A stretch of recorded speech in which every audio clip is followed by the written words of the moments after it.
క్రైస్తవులు మన పైన మన పని గురించి మనల్ని నిందించకూడదు, మనం చేసే పనిని బట్టి మనల్ని నిందించకూడదు.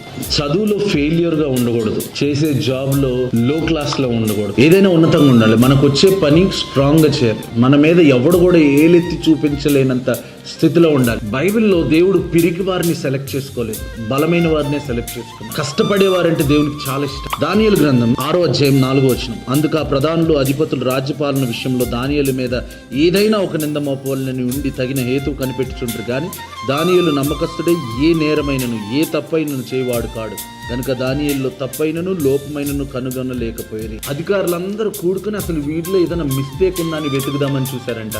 తను చేసే పనిలో ఎక్కడ కూడా చిన్న మిస్టేక్ కూడా లేకుండా చూశారు.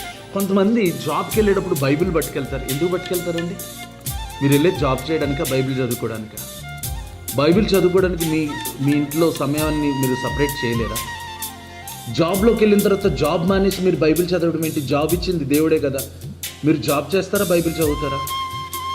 ఒకవేళ జాబ్ నమ్మకంగా పనిచేయకుండా మీ బాస్తో తిట్టించుకుంటే దేవుని నామానికే కదా అవమానం.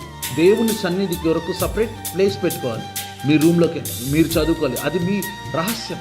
ఎవరో వచ్చి ఏలెత్తి చూపించి మీరు జాబ్ చేసేటప్పుడు ఎందుకు ఇక్కడ దేవుని నామానికి కూడా అవమానం కలుగుతుంది కదా. జాగ్రత్తగా గమనించారు. అక్కడ అధికారులందరూ కూడా ఇతని మీద ఏలెత్తి చూపిద్దాం అనుకున్నారు.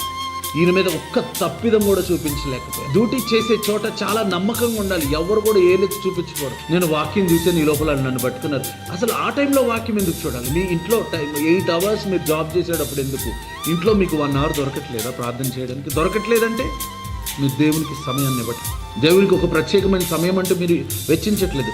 జాబ్లో కలిపేస్తున్నారు, దేవుని బిజినెస్లో కలిపేస్తున్నారు. బిజినెస్ చేసేటప్పుడు బిజినెస్ చాలా స్ట్రిక్ట్గా చేయాలి. అధికారం చెలాయించేటప్పుడు అధికారులుగా స్ట్రిక్ట్గా ఉండాలి. మీరు చేసే ప్రతి పని కూడా చాలా సిన్సియర్గా చేయాలి. మీ మీద ఏలెత్తకూడదు ఎవరు. మీ మీద ఏలెత్తారంటే దేవుని మీద ఏలెత్తినట్టే కదా. అవమానించారంటే దేవుని అవమానించినట్టే కదా. దేవుని నామాన్ని అవమానించే పనులు మనం ఎందుకు చేయాలి చెప్పండి? దానియేలు చేయలేదు. దానియేలు తన ఇంట్లో డోర్ తెరుచుకుని తను ప్రార్థన చేసుకున్నాడు. నీ ఇంట్లో నువ్వు డోర్ తెరుచుకుని ప్రార్థన చేసుకుంటావు, డోర్ క్లోజ్ చేసుకుని ప్రార్థన చేస్తావు, దట్స్ యువర్ విష్. కానీ ఎక్కడైతే జాబ్ చేస్తున్నారో అక్కడ సిన్సియర్గా ఉండాలి. ఎప్పుడైతే అలా ఉంటామో మన దేవుని నామానికి మహిమ కలుగుతుంది. అలాంటి జీవితాలు మనం కలిగి ఉన్నాం గాక, ఆశీర్వదించబడతాం గాక. God bless you.